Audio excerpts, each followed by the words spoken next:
మీ ఎలాంటి వ్యాపార ప్రకటనలకైనా వెంటనే మా ఛానల్ సంప్రదించండి. శ్రీ గురుభ్యో నమ. హరి ఓం. శ్రీ మహాగణాధిపతయే నమ. శ్రీ మహాసరస్వత్యై నమ. అస్మద్గురోః విద్యానందనాథ గురుచరణారవిందాభ్యాం నమో నమః. అస్మద్గురోః కాశ్యపగోత్ర పవిత్రం నారాయణయతీశ్వరఛాత్రం వందే దాసకుటిస్థం రామానుజదాసస్వామినం నమో నమః. 2026 సంవత్సరం ఫిబ్రవరి నెల 1వ రాశి మేషరాశి. ఈ మేషరాశి ఎట్లా ఉందో చూద్దాం. మేషరాశి వచ్చేటప్పటికల్లా మేషరాశికి ఏలినాటి శని ప్రారంభమైంది. ఈ ఏలినాటి శని మార్చి 30వ తారీఖుకి శని మీనానికి వచ్చాడు.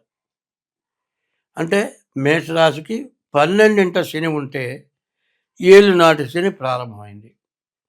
ఈ మేషరాశికి శని ప్రారంభమైన తర్వాత విపరీతమైన ఖర్చులు, విపరీతమైన కష్టాలు, చాలా బాధలు విపరీతంగా ఉన్నాయి. ఇట్లా ఉండడానికి కారణం ఏంటో మనం ఆలోచించుకోవాల్సిన అవసరం ఉంది. అయితే ఈ మేషరాశికి రవి, కుజుడు, బుధుడు, శుక్రుడు, రాహువు ఈ 5 గ్రహాలు బాగున్నాయి. ఎన్ని బాగున్నా ఒకటి మాత్రం ముఖ్యం. ఏమంటే పాదాల వరకు లేవు, గిలకల దగ్గర నుంచి కింద లేవు. చేతులు ఇక్కడి నుంచి ముందు చేతులు లేవు. ఎట్లా పని చేస్తాడండి వీడు? ఏదైనా కాళ్ళు తగిలిచ్చినా నడిచినా ఏదో నడవడం తప్పనిసరి అయినప్పుడు నడవాల్సిందే. మామూలుగా ఎట్లా పడితే అట్లా నడవలే, అంత గతి పట్టినట్లు. కాళ్ళు చేతులు లేని వాడికి ఎంత బాధో శని ద్వాదశంలో ఉంటే అంత బాధ. ఏలినాటి శని 30 సంవత్సరాలకు ఒక్కసారి వస్తుంది. 30 సంవత్సరాలకు ఒక్కసారి వచ్చేటువంటి ఏలినాటి శని మనిషిని బతకటమా చావటమా అన్నంత బాధ, విపరీతమైన నష్టం. చేసే ఉద్యోగం పోతుంది, కుటుంబంలో కలహాలు, భార్యాభర్తల కలహాలు, రావాల్సిన డబ్బులు రావు, చేసే ఉద్యోగం పోతుంది, కొత్త ఉద్యోగం దొరకదు, బయట బతుకు తెరువు లేదు, ఇంట్లో వస్తే భార్య పలకదు.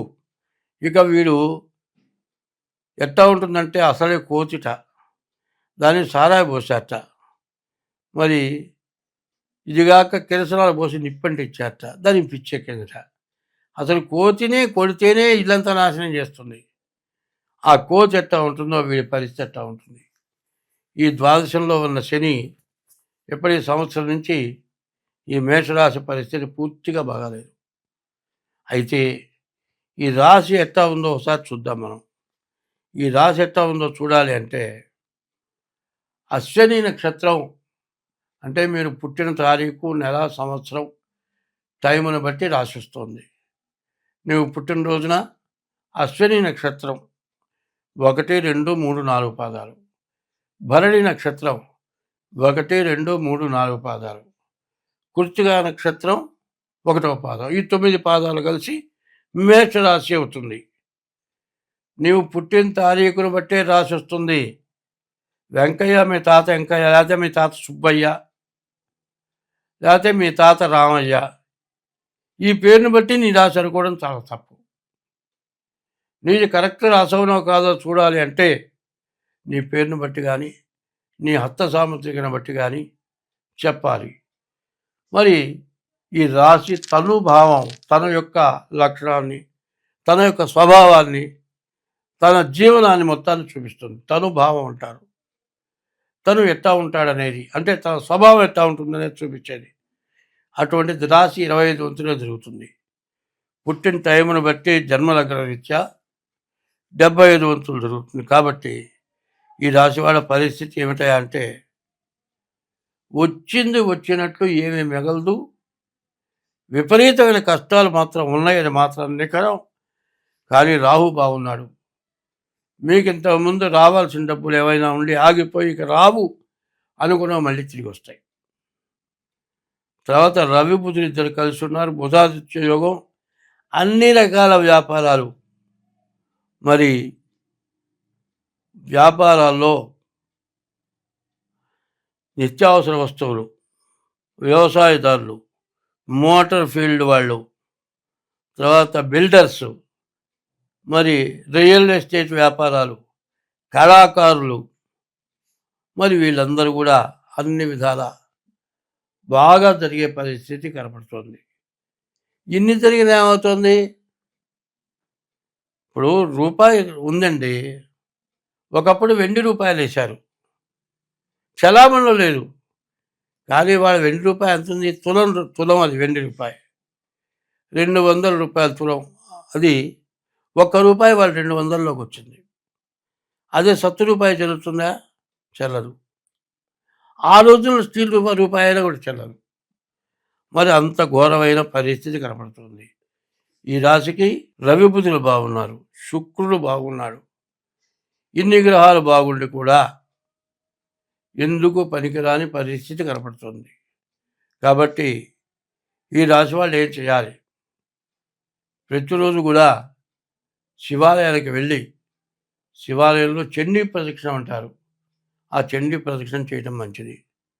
తర్వాత చండీ ప్రదక్షిణమే కాకుండా నవగ్రహాలకి ప్రదక్షిణ చేయాలి. ప్రతి శనివారం శనికి అభిషేకం చేయించుకోవాలి. ప్రతి సోమవారం ఈశ్వరుడికి అభిషేకం చేయించుకోవాలి. ప్రతి సోమవారం మారేడు దళాలతో శివుడికి పూజ చేయాలి. ఈ మేషరాశి వాళ్ళకి సరిగ్గా చెప్పాలంటే 6 సంవత్సరాల 6 నెలల వరకు కూడా ఈ ఏలినాడు సరిపోదు. ఈ 6 సంవత్సరాల 6 నెలలు కూడా వీళ్ళు ఎట్టా బతుకుతారో, వీళ్ళ జీవితం ఏందో అర్థం కాని పరిస్థితి. అయితే చచ్చిపోమంటావా?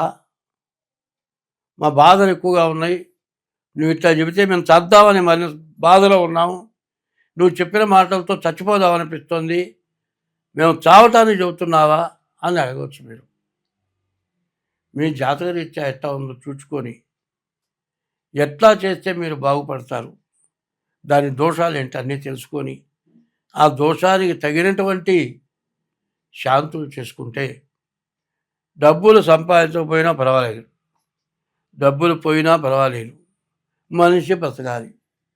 ఎట్లా ఉంటుందంటే హార్ట్ అటాక్ వచ్చింది, కోమాలోకి వెళ్ళిపోయినాడు, సెకండ్ల మీద ఆపరేషన్ చేస్తేనే బతుకుతాడు. అప్పుడు ఎన్ని లక్షలైనా ఖర్చు పెడతాం, కానీ అప్పుడు ఏం చేస్తాడు డాక్టరు? ఆపరేషన్ చేస్తా, బతుకుతాడో బతకడో చెప్పలేను, అన్నిటికీ నేను ఇష్టపడుతున్నాను సంతకం పెట్టబోదు, సంతకం పెట్టించుకుని ఆపరేషన్ చేస్తాడు. అయితే వాడు చంపడానికి ఆపరేషన్ చేస్తాడో కాదు, బతికించడానికే ఆపరేషన్ చేస్తాడు. వాడు ఎంత కష్టపడి చేసినా ప్రాణం పోయే వాళ్ళు ఉంటారు, వాళ్ళ మీద కేసు పెడతారనే ఉద్దేశంతో ఆ విధంగా రాయించుకొని సంతకం పెట్టించి ఆపరేషన్ చేసి బతికిస్తారు. కొంతమంది చచ్చిపోతారు. ఎంత బాధో ఈ ఏలినాడు శని, అంత బాధాకరమైనటువంటి రాశి ఇప్పుడు మేషరాశి. ఈ మేషరాశి వాళ్ళు ఎంత జాగ్రత్తగా ఉంటే అంత మంచిది. స్వస్తి.